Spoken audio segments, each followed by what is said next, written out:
Hello, everyone. Welcome back to Toilets of Titles. My name is Justin Stevens, and I'm back with another bonus episode. Pretty excited about this one. It is the Dallas Cowboys breakdown bonus episode. So we have on some guests. One of them look pretty familiar.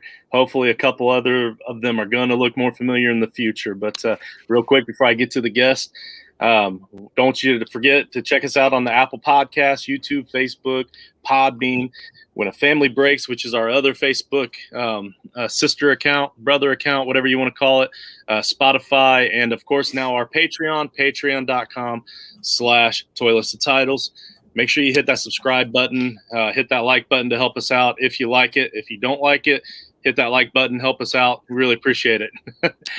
Give us that 5-star review. Don't forget, if you hit us with that 5-star review and you give us a nice little review there, you're going to automatically open yourself up with the chance to get a free entry into our second annual Listeners League, the Frankenstank League that Monster is building. We're going to have 3 teams this year. Really excited. I mean, 3 leagues within one league. So a 3-copy league this year. So we're pretty excited about that. The prizes and payouts are monstrous. So I'm going to jump right into it. I'm going to introduce our first guest here. Down below me, Kyle Humans, at Kyle_Humans from the at Dallas Cowboys. That's right, from the Dallas Cowboys. He even said that he has an office there. And so I'm I'm fumbling my words because I'm a little bit nervous. I feel like I'm going to say the wrong things, but it's going to be all love this episode, that's for sure. But also, you see all the other stuff down there at the bottom. There's always one guy on these episodes that when I fill it out, I almost run out of my character limit. So, Kyle, you're the guy this time. So, how's it going, Kyle? It's great. Glad to be with you guys. Talk a little bit of Cowboys here on this Friday night. And, yeah, you almost ran out of characters. I feel like you could have added a little bit more, maybe fit one more thing in there, but it wasn't by a whole lot. Right, yeah. And I mostly went off of what you have on Twitter. So, I feel like you started to run out of characters. It's a good point. I just want to say, Kyle single-handedly saved the draft show for me. When he stepped in, when you stepped in for the draft, I love the draft show. When there were some changes that were made, you were fairly new, and man, you've done an excellent job. Everything you do for DallasCowboys.com has been great. Like, you stepped in, there was no drop off at all. I'm sure Dan, if he follows DallasCowboys.com and Dallas Cowboys Twitter, he could say the same thing, man. What you've done since you've stepped in there has been absolutely incredible, and I look forward to following you. For years down the road, man. Man, I really appreciate that, because I was the same way. I mean, I was a big Cowboys fan growing up, and I always watched the Nick Eatmans and the Mickey Spagnolas and the David Hellmans of the world, and then got a chance to step in there. And like you said, as the new guy, it was definitely kind of interesting, and it was an adjustment. But, man, they've been great, and the fans out there have been phenomenal, and it really has been a ton of fun. So I appreciate everything you just said. So I'll tell you what, that actually segues really nicely into my next guest intro, the one and only John Sheps. As you can see at the bottom, you can catch him at Coach Sheps. He is the host of the greatest podcast on the planet, the Toilets of Titles. He's also a Disney travel agent, so don't forget to check him out whenever you're ready to plan that Disney trip. He's also the driver of the Micah Parsons fan train and the leader of the Kyle Humans fan club. I told you I got your intro. There we go. I love it. I think I nailed it. I talked Micah Parsons to Dallas. I'm doing good. I'm doing very well. I appreciate the intro. I do want to let everybody know who isn't familiar with the show. I talked Micah Parsons to Dallas into existence back in July. I was tweeting it out there until it actually happened, and I got the receipts to prove it. So I'm doing good, man. Thanks for the intro. Right on. All right. So finally, definitely not least, I chose Dan last for a reason. Here in just a moment, we'll get into that. But Dan from at Dynasty Theory FF, what is Dynasty Theory all about? Give us a little bump here. Man, every Tuesday night, 9 o'clock, you can find us on any multimedia stream that you're on. Just Google Dynasty Theory and you'll find us, or you have our Twitter handle up there on the screen. We myself, the Bauer Club, Dino MC, we talk Dynasty all season. Between the three of us, we have 100 and some Dynasty teams. So we could talk football shop and help our listeners anytime. I'm also starting a little Coach's Corner side, a separate segment. So I'm going to give a little extra material for our listeners every week, take a little bit of my coaching background and apply it to fantasy football and really talk any format. So excited to be on with this crew tonight. Kyle, I might just, next time I visit Texas, if you could just give me like your work ID or pass, and I'll be professional, I promise. And I just want to go around like Frisco, the Star of Frisco, and just find things to do. Like I'll be the water boy, I'll go get coffee and donuts. I just want to work in the stadium facilities there. So I'm jealous. That's awesome. I would definitely get fired for that, but hey, why not? Let's make it happen. I won't get you fired. We'll find a way. We might have to map this out a little bit, but right on. Hey, so the reason I wanted to bring you on last is because I've noticed on your Twitter handle that you're doing some work with something that is kind of close and dear to my heart, because I lost my grandmother when I was 11 to pancreas cancer, and it hit me pretty hard back then.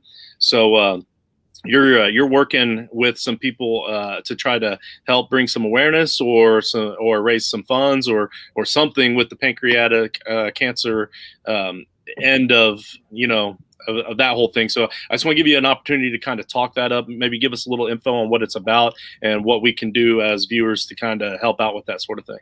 Yeah, I appreciate that, Justin. And it's actually one of the reasons I always visit Dallas every year. We have our regional summit. It's for the Pancreatic Cancer Action Network.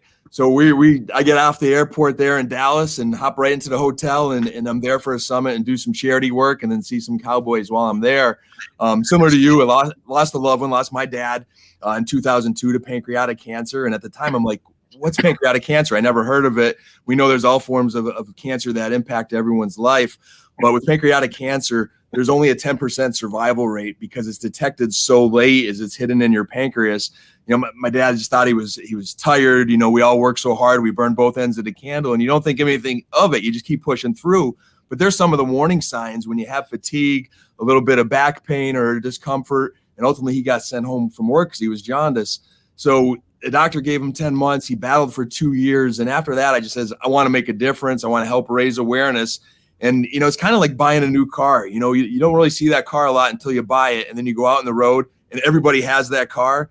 All of a sudden, I keep meeting people that are impacted by pancreatic cancer. So we have our own affiliate here in northeastern Pennsylvania.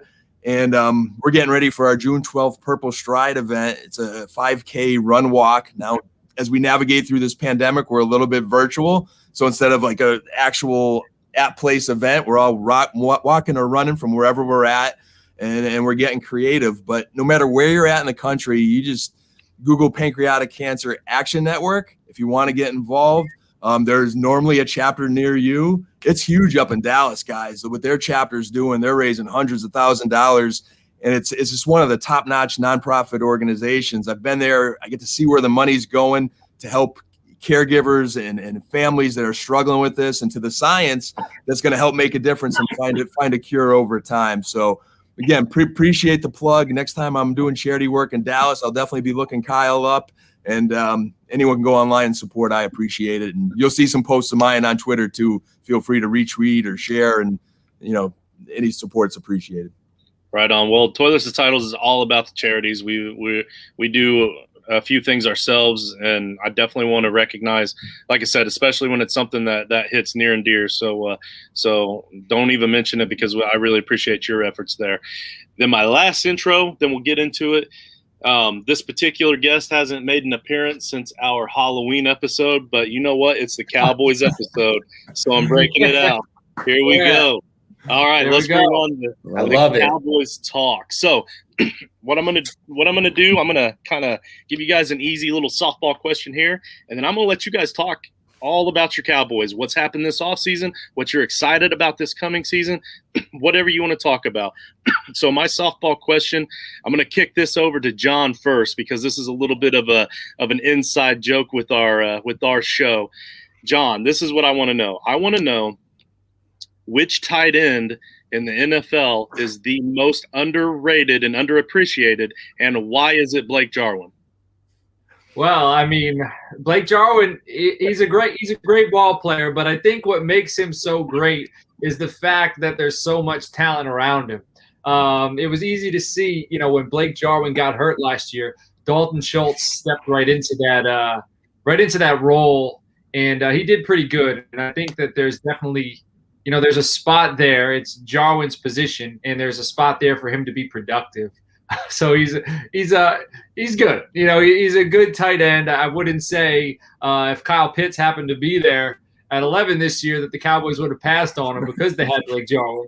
But he's a good ball player, and I think that because you got CeeDee Lamb, because you got Amari Cooper, because you got Michael Gallup, you got Dak Prescott, Ezekiel Elliott, that's going to make it very easy for him to get open in the middle of the field. And I think he's going to get some targets just because of that. But I know you wanted me to praise him up.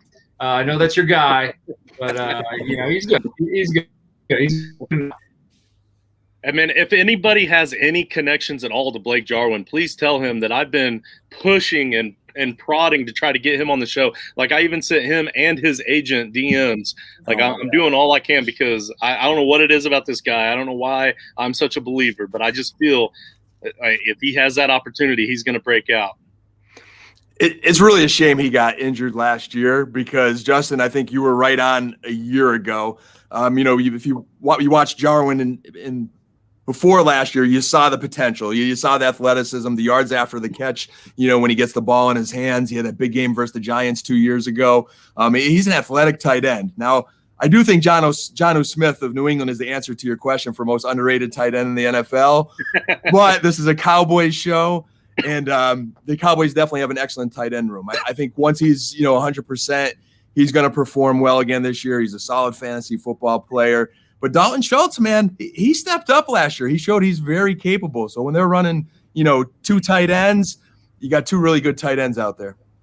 So my question to your question is did you mean to say overrated or underrated? Because there's a question for me this year about Blake Jarwin. And the reason why is because there were a lot of expectations on what he could bring to the table heading into last year because of it was his second year without Jason Witten. He had 2018, which he was relatively new to the position, relatively new to the NFL, and seemingly kind of found his footing. He had a better year in 2019 while 82 was back on the field.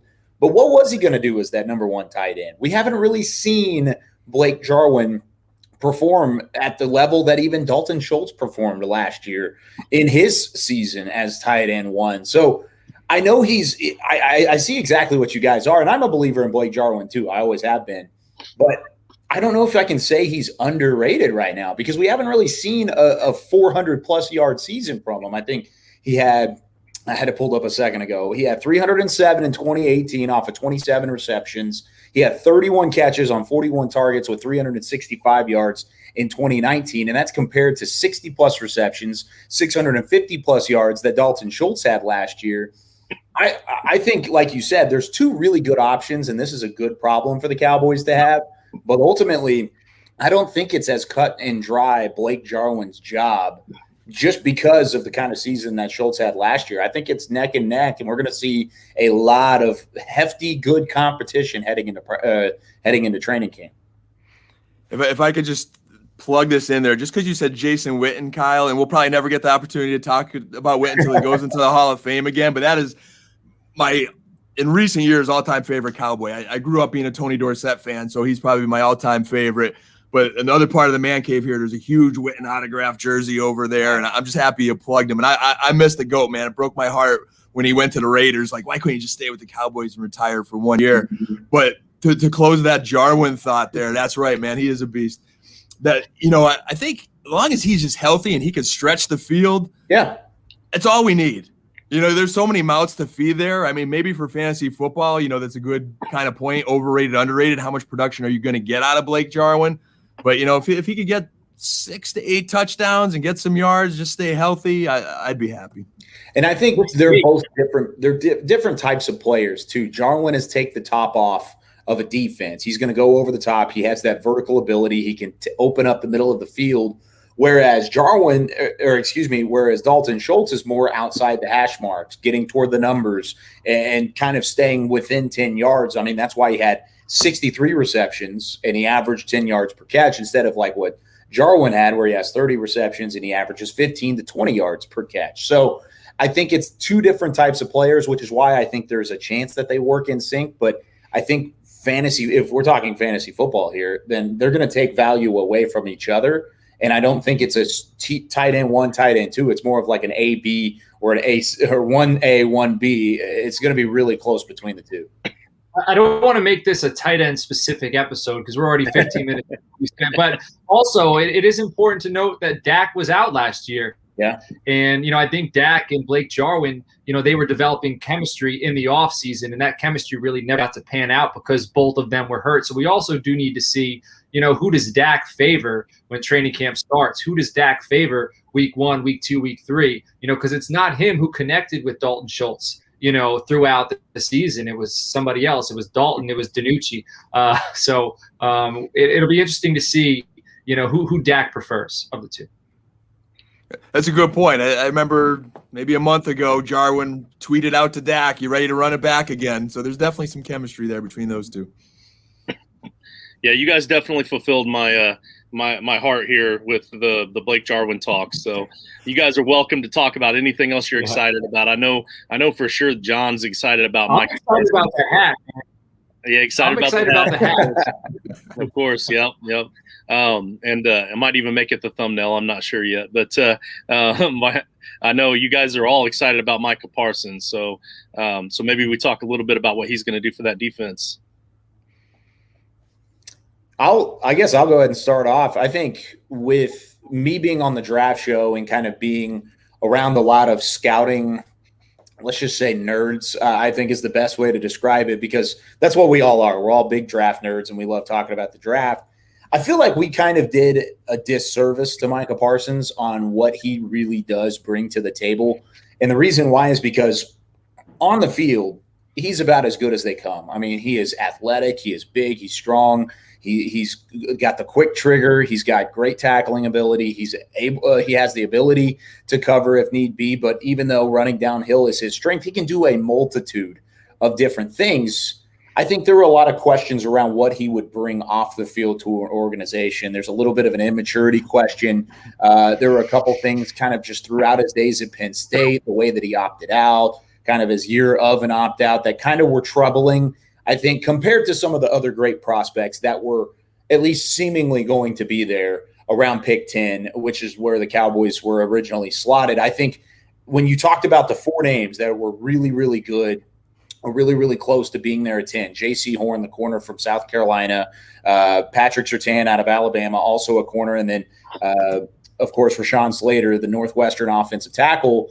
Micah Parsons was the fourth name on that list for a lot of the people, at least that I had worked with, that had really scouted these players and gone through a ton of stuff and done the research.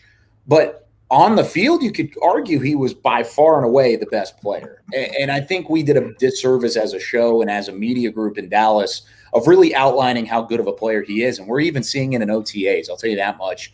Based off of the OTA and rookie minicamp practices we've seen, he's going to be a game changer for this defense because of his versatility and because of what he can do. And I think there was a lot of slander his direction when he was initially picked. They also picked up a top 100 selection from Philadelphia to make it happen. That made me feel a lot better with it altogether. And I think when you pair those two things together, let's do it. Let's revamp this defense and try and make a game changer. And I think that's what Micah Parsons certainly could be. I'm sorry. Go ahead, Dan. You go ahead. I'll go last. Sure. No, I just want to say I love that Kyle called that a disservice, because I don't think it was just the Dallas media, Kyle. I think it was kind of everywhere. I went into that draft wanting defense, but if I'm being honest, and I'm a PA guy here, Parsons comes from Harrisburg and Penn State. I mentioned working at Lackawanna College. We got a few guys that are playing ball at Penn State right now, and I wanted Surtain. But then, when you have time to reflect and you look after the draft and you see how much more our defense could do now with Parsons there, whether he's, man in the field, roaming the field from the Mike Backer position, or if they want to blitz him on third down, we probably don't have a lot of depth as far as pass rushers, but he now gives a little bit more of that. So to your point, as I reflect and look back, Diggs is pretty solid at corner. Anthony Brown, if he could just stay healthy, I think he could hold his own. We need that depth. Jalen Smith isn't the superstar we kind of all hoped. We love Jalen Smith, but Parsons Do we could really be the love guy. Jalen Smith? No. That's a loaded topic there. I mean, Yeah, he's a that's a nice very guy. He's a loaded classy question. guy. I loved Jalen Smith. He is so unaware. He's just unaware of things. Like it seems like he doesn't have. I can't think of the words. It's coming. Like I can't think of it right now. But he's just the things he does. I don't think he's aware of where he is and what really is important. It's all about the brand with him. And I do think that like that's the problem with the Dallas Cowboys right now. We've become a team where it's brand first, action later. All show, no go. And I think Michael Parsons is a dude. He is a bad man. He is a physical guy who wants to punch you in the mouth. And it's about time we have somebody like that in the center of our defense, because that's what it's about. Play football, win a championship, then build your brand. All right. Don't build your brand and then, you're on the field promoting your sunglasses. And again, I love Jalen Smith at Notre Dame. He was a dude. But as soon as he got to Dallas, maybe he was like this at Notre Dame and I just didn't know it. But as soon as he got to Dallas, it just seemed like as soon as he started playing and he's on the field and the feel-good story's kind of over, it's more about like, look at me, look at everything that I'm about, but don't look at my production. Because the guy makes tackles. He's got a lot of tackles, but a lot of his tackles are coming 5 or 6 yards upfield. There was a clip from training camp the other day, and I know it's one-on-ones. He's going against Zeke, and the offense is going to win this. But Zeke, he kind of jukes him out. And the separation between I'm sorry, yeah, it was like 7 or 8 yards of separation. He was in like Jalen Smith is in mid-season form, but I know, this is the Michael Parsons thing. And I think when things shifted, the narrative shifted was Bucky Brooks was on an episode. I want to say like December or January, and Bucky Brooks I think was mentioning that he knows Michael Parsons. And I think he was kind of keen to things that were out there prior to everyone else being keen to them. And he had mentioned it, be careful. And as soon as that happened, that's when the downturn started to come and people started to be a little more weary about Michael Parsons. But I do want to say there are 2 Penn State bowl games that, in the past 5 years, that one player from Penn State has had such a performance that it was absolutely phenomenal. One of them was Saquon Barkley at the Rose Bowl. All right. Phenomenal performance. Like you put that's one of the best bowl game performances I've ever seen. Michael Parsons in the Cotton Bowl, right up there. Michael Parsons stole the show in the Cotton Bowl. Like go watch that film. You want to see how good Michael Parsons is? He did everything there. And I just think he's a stud. There's questions for sure, but we need attitude, and we've lacked attitude for a long time. And I'm so excited we finally had that in the middle of our defense. John, you're getting me pumped up right now. We need a game soon. I'm feeling that energy. I love it. Hey, you guys let me ask you this question. Sorry, Justin. Can I ask a question real quick? Absolutely. So, Dan, just coming from a coach's standpoint here, how important is an attitude? Because it's not just Micah Parsons that could bring that extra mentality, that dog mentality. I feel like that's been thrown around for months at a time. But it's Kelvin Joseph, it's Chauncey Golston, it's Osa Odigizua. It was the entire draft class. I mean, even Nashawn Wright, who was a huge question mark. Why was he picked at 99 instead of picked in the 7th round? No, I mean, they picked him because he fits the system and he brings an attitude. And I think everybody that they've brought in this year, even Keona Neal and Devontae Kazee in the secondary, have that different twitch to them, just that different attitude. How big is that from a coaching staff standpoint, and how can that be infectious to the rest of a defense? I'm glad you brought that up, and I think John identified it too in Parsons' mentality. I mean, he's about football. That's what he eats, breathes, sleep. He's nasty, and hopefully maybe this is what Coach McCarthy's bringing to the team, because I do have some questions on Coach McCarthy. Some of the play calling last year, Kyle, the gambles that really put us in bad situations has me very skeptical, because from a coach's perspective, the Dallas Cowboys' best year are when they had those nasty coaches. And really the whole NFC East. When the NFC East was good, it was the Buddy Ryans, it was the Bill Parcells, it was the Joe Gibbs. Dallas has always been good when we had Tom Landry, Jimmy Johnson, and Bill Parcells had that culture back. And unfortunately, Romo lost that snap, and it was just, it was time for the big tuna to retire. But the rest of the coaches, and Dallas media is tough. I mean, it's a beautiful place. They got all the resources in the world, but we need those nasty players more than ever, because if the coaches aren't going to bring it, we are going on the back of the players. And you know how it is, guys. We got a talented roster, but it's like Heartbreak Hotel every year, and it's been 26 years. So it's a great point, Kyle. Hopefully some of these guys we're drafting will give us just that.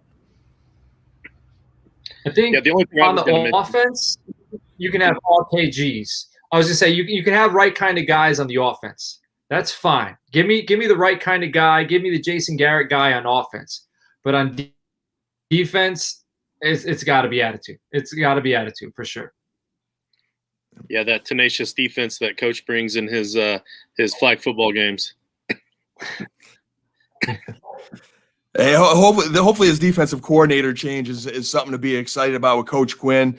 He didn't quite do everything he wanted in Atlanta as a head coach, but sometimes you get those head coaches, you take them out of that role and you put them back in the coordinator role, what they specialize in. A little nervous about the Seattle Seahawks scheme that he's bringing. There's some people in the NFL that think that scheme's getting a little bit exposed. But, I mean, last year was really rough under Coach Nolan. I see some pieces there on defense. They definitely have to stay healthy. And, we talk about what we're excited about this year is that those big hogs on the O-line being healthy. Like, if this team could just stay healthy, we've got a boxer's chance of doing something special. But we need at least 2 of those 3 O-linemen to stay healthy, and the stars have to be aligned on defense.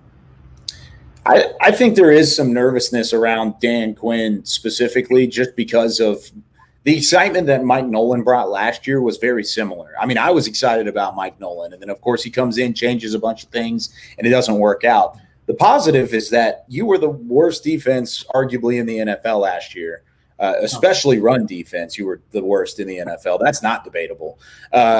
So at least there's changes. I mean, this is going to be a completely different team this year than it was last year, or at least defense. It's going to be completely different. It'll be a different scheme. Not by a ton, but there are going to be little nuances and changes, and there's different personnel scattered throughout. And I think that should be a positive thing for Cowboys fans, because if they wanted to see a repeat, then you would just bring everybody back, and we're back with Dontari Poe, and we're back with a bunch of different players that just did not perform in 2021, or excuse me, in 2020. In 2021, you've got guys that are ready to prove themselves, like a Randy Gregory, like a Neville Gallimore, even potentially a Tristan Hill, should he become healthy and ready and available as well. So there is some question mark and some pause, and it's not going to be a 1-year turnaround. This defense isn't going to go worst to first, but if Dan Quinn gets his hands on it, adapts his scheme a little bit to the modern NFL, I don't think there's any reason why they couldn't be a middle-of-the-road defense. And with a top-5 offense, as long as everybody, like you said, Dan, stays healthy, they should have in 2021. And also the second best strength of schedule for the season. I know a lot of that has to do with the division, but that doesn't mean nothing. Strength of schedule, I think that's just off-season discussion. I don't think the strength of schedule means anything, because anything could change. Like the teams, what they looked like last year, is going to be completely different than what they are this year. So I never buy too much into that. Look at week 2 for an example. That Chargers team is not the same Chargers team from a year ago. And you're going to play them on the road in their home opener at that stadium with fans for the first time. That's not going to be an easy game. After turning around and playing the defending champions week 1, week 2 is going to be a huge gut check moment for this roster to really see, kind of benchmark where they are early in the year. I'm really nervous about those first 2 games, Kyle, and I'm glad you bring them up. I mean, I think we're only hoping that maybe, Tom Brady, a little slow start with Tampa, whatever, but I hear some of that talk going around. But the Chargers look really good. Fantasy football, I love the Chargers. Yep. And they've got some good coaching. You see an organization that's going in the right direction. So those first 2 games are really a chance for Dallas to test their mettle. And, I want to be optimistic about that schedule, Justin, but everybody brings their best game to the Cowboys, especially when they travel to Dallas and they're in that beautiful stadium. So we've got to make that next step. At some point, we got to turn the corner. I think there is good leadership on the offensive side of the ball. Hopefully the coaches put them in good positions, and the defense, if they could be middle of the road, like Kyle said, just do enough, we've got a shot. Right on. So I have one last question that I want to ask each of you, but before I get to that, I need to know if there's anything else that, like any other players or anything about the Cowboys that we didn't cover that you really were hoping to get to. I mean, go ahead. Sorry. It's your turn, buddy. You gave me the last one. I was just going to say, I think, we've discussed the offense. We discussed how good it's going to look. Kyle kind of touched on, the offensive line being back together. Last year, I thought when we drafted, I thought there were two blue chips available, and I thought that was Slater and Parsons. And I thought both of those players were, the best players available right there. Slater would have stepped in. He would have done a great job for the offense. And I'm a little worried about that. But I'm hearing, Tyron Smith had neck surgery. It went well. And supposedly he thinks it's going to help his, his whole situation with his back. It does need to be stated that everyone knows it, but this wide receiver core, has potential to be like one of the best groups I've watched since like The Greatest Show on Turf. I think Lamb is that good. He is that good. Amari Cooper, I think, speaking about underrated, you said Blake Jarwin. Amari Cooper's underrated, man. That guy can run routes. You want to be quarterback friendly, be explosive and run routes. And he does both of those things like phenomenally. Who are you going to put your number one on? Who are you going to put your number one corner on? Pick your poison. The other guy's going to get open. If Dak can stay healthy, if this line can stay upright and keep Dak upright, I think this offense is going to be super explosive. And I think these wide receivers are going to put up big time numbers. Even Michael Gallup can go ahead and throw 900 yards up, with Cooper putting up 1,200 and Lamb putting up 1,200. It's going to be great. And then Zeke, everyone's throwing Zeke under the bus. The guy's working. The guy had nothing to work with last year. He still ran for about 900 yards. He had a 55 reception season, 2 or 3 years ago. Zeke's a ball player, and we talked about attitude. Michael Parsons has attitude. Zeke is a winner. All right, Zeke messes around off the field. That was years ago, but Zeke wins. He won everywhere. He won in high school. He won in college. Like, I don't think people can really, turn a blind eye to that. Like, Zeke is about his business. He wants to win. He's just not out there to collect a paycheck.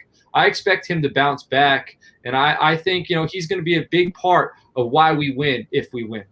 He won against the security guard, too. all good points there, man. If I could just little touch points on that, John. Zeke, Kyle, you guys must have a blast covering Zeke every year because, like, his offseason, you're always waiting for the one incident. And I'm like, okay, this offseason, he's looking slim. I haven't heard anything. And then, of course, we had that little pit bull thing going on there. I'm like, all right, it wouldn't be Zeke without something in the offseason. So hopefully he's focused and maybe that looking slim, he could find a little bit of that burst back. It's the only thing I've been missing about Zeke. Like, he doesn't look bad running the ball. I think to some extent, they're a little hard on him other than the fumbles last year. I don't know where that ball security issue came from. Maybe he was pressing, trying too much. But hopefully he doesn't have to press so much. We do see more of that old Zeke that we used to see, and him and Pollard's a great 1-2 punch. The O-line, it'll be interesting. Our second-year prospect at center there, Bidaz. I don't know if I'm pronouncing that last name right. Biotic. That's the one I haven't worked on yet this offseason there. So I'm hoping he's an upgrade. I do miss Joe Looney. I hope no one else pays him, and it's just a money thing, and maybe he comes back and provides us a little depth because he always filled in wherever we need him. It's always nice having that little extra depth. But those wide receivers are special. Kyle, I'll be looking for some tweets just to hear that Amari Cooper's ankle's back to normal and he's feeling 100%. That was my only little concern over the offseason. But he's a humble dude, man. I love watching Amari Cooper. I'm a Cooper homer. That receiver group is special, like you said, John.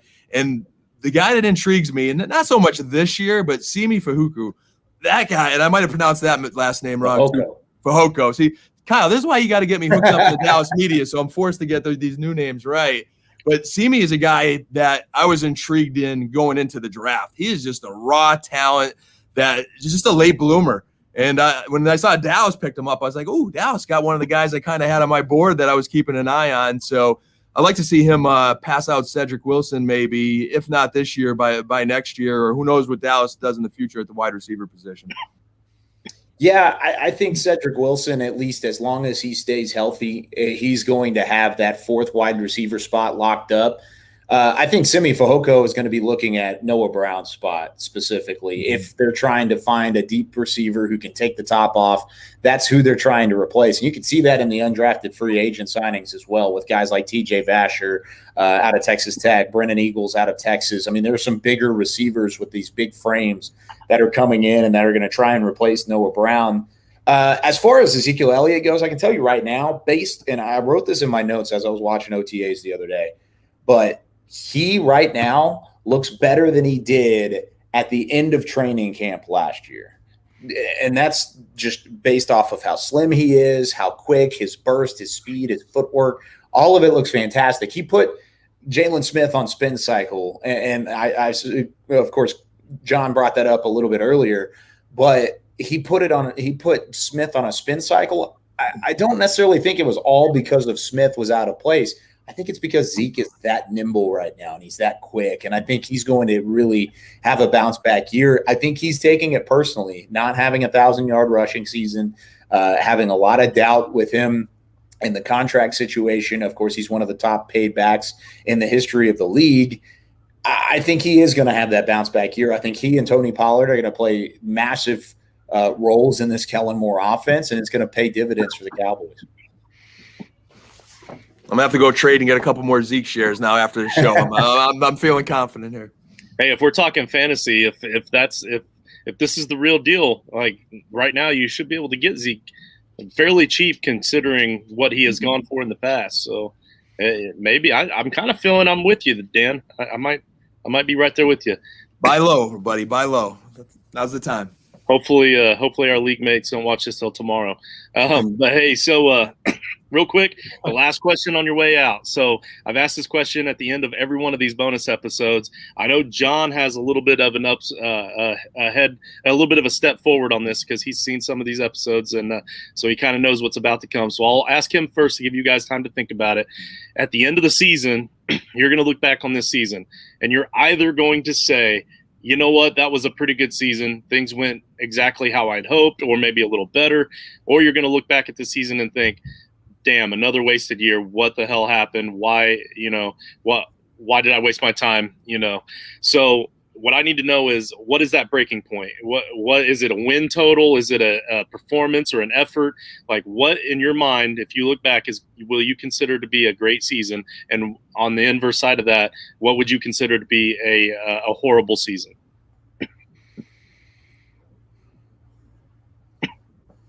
Sorry, my internet is being garbage right now, but I got the most of that. I think so here's what I'm worried about. I'm worried that at the end of this season, I'm going to be saying it's another disappointing year, and that's because Tyron got hurt. Maybe Zach's getting a little older. I worry about that offensive line, and I like to set myself up for failure, but like expect failure, but hope for success. You know what I mean? So that way I don't get heartbroken. So I'm going to sit here and I'm going to hope everything works out. But what scares me is the age of this offensive line. Because I haven't seen Tyron Smith stay healthy for a full season, and God knows how long. And Lale Collins' injury, it makes me nervous. And then Zach, Zach's always got like this stinger thing going on with his neck. It seems like it happens every offseason now, and it seems like the three of them, one of them is going to go down. I hope I'm wrong. So I think that's kind of what I'm expecting, but I hope that's not the case. I hope this team comes together, and I hope they're pissed off. Like, again, hearing that Julio Jones thing, I don't know if players listen to that stuff. I don't know if they really care about that stuff. But when Julio was on air, and I don't watch Shannon Sharp, I don't watch Skip Bayless. I have them blocked. I have the show blocked. I think it's a joke. I think what they do, it's just for attention. Dez Bryant's my favorite player. Like Dan, you talked about Witten. Dez Bryant's my guy. Just Stephen A. Smith, none of those guys. I can't stand it because it was just all a show for so long. I'm over it. But anyway, I did see the clip of Julio Jones on air, saying, I'm not going to Dallas. You already know that. I want to go somewhere to win. Kind of like I wonder if the players took offense to that. I'm kind of hoping they did. And so what I'm hoping for is that they come together and they just play tough football. And every opponent they play, win or loss, is like, I played a real team this week. And it wasn't a team with the 32nd ranked defense that we just ran all over. You know what I'm saying? Right. That's fair. That's a good breakdown, John. And probably similarly, a disappointing season would be that O-line breaking down. And, when we passed on some O-linemen in the draft, and I'm thinking, okay, is that a good choice or not a good choice? If you're ownership and that coaching staff, you say, hey, we got to roll the dice somewhere because we got a few holes to fill. There's so much money invested in that O-line that it kind of made sense to me. You know what? Hey, we're going to roll the dice on them being healthy. We know they're talented if they're healthy. And Parsons is going to solidify that defense. So to your point, hopefully that gamble paid off and this O-line could give us a really solid year and, some encouragement, at least maybe for a couple of years, and give us a little time to build the depth and get some youth for the future. And if that O-line holds up, we've got to win the NFC East first and foremost. That's always a must. Washington gets me a little bit nervous, but, I think Dak could outscore Fitzmagic if the defense does what we said they could do on this show.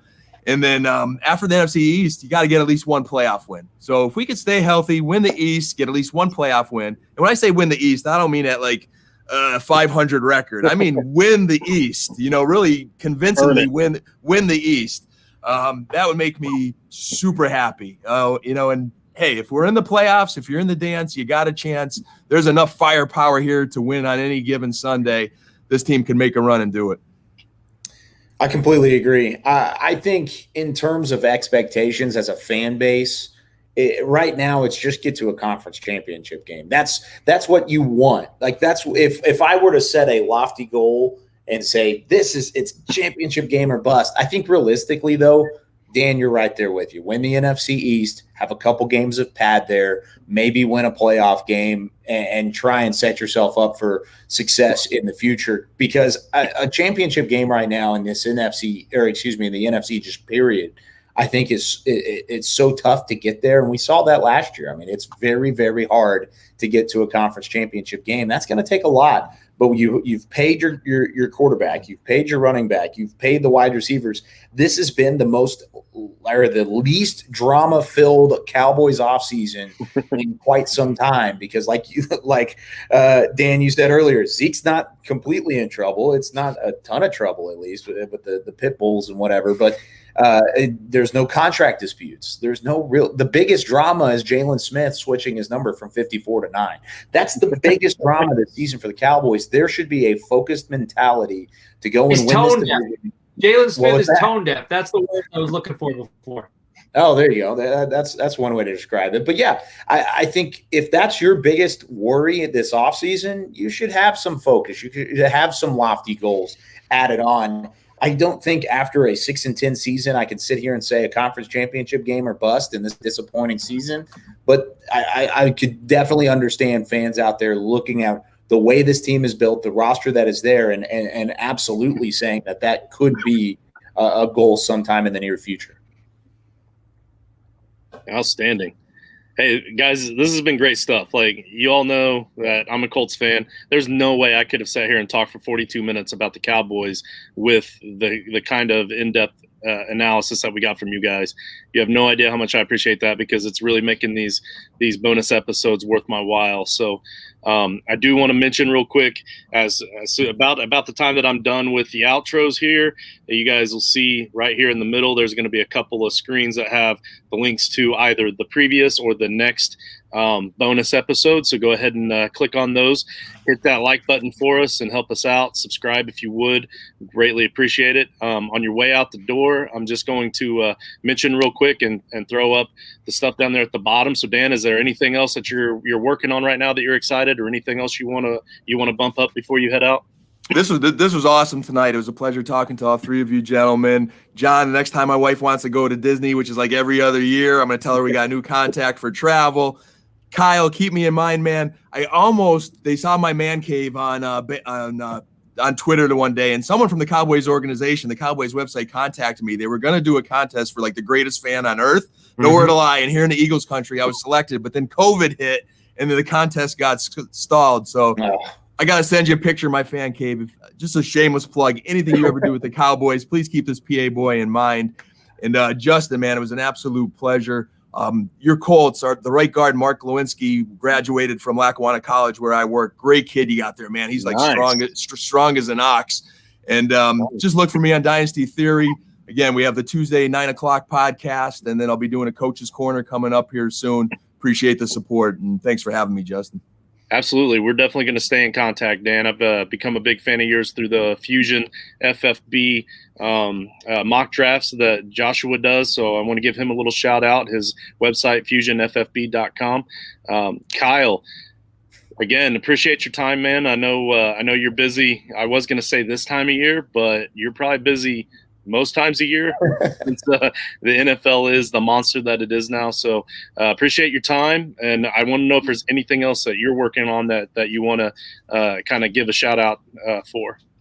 Nothing crazy at the moment. Like you said, it's kind of that downtime where we're kind of getting ready for training camp, but be sure to follow us up on DallasCowboys.com. You can see the social handles all right there and below. That's both of the podcasts that I'm on, Talking Cowboys every week, and then the draft show throughout draft season. And if you want to look at some of the play-by-play announcing that I do some ESPN work and stuff like that as well. You can go to KyleYeomans.com. But yeah, it has been a lot of fun here over the last 45 minutes. I've known Coach Sheps just based off of Twitter for quite some time now. And like he said, since I really started on the draft show, appreciate all you guys having me on and look forward to doing it again.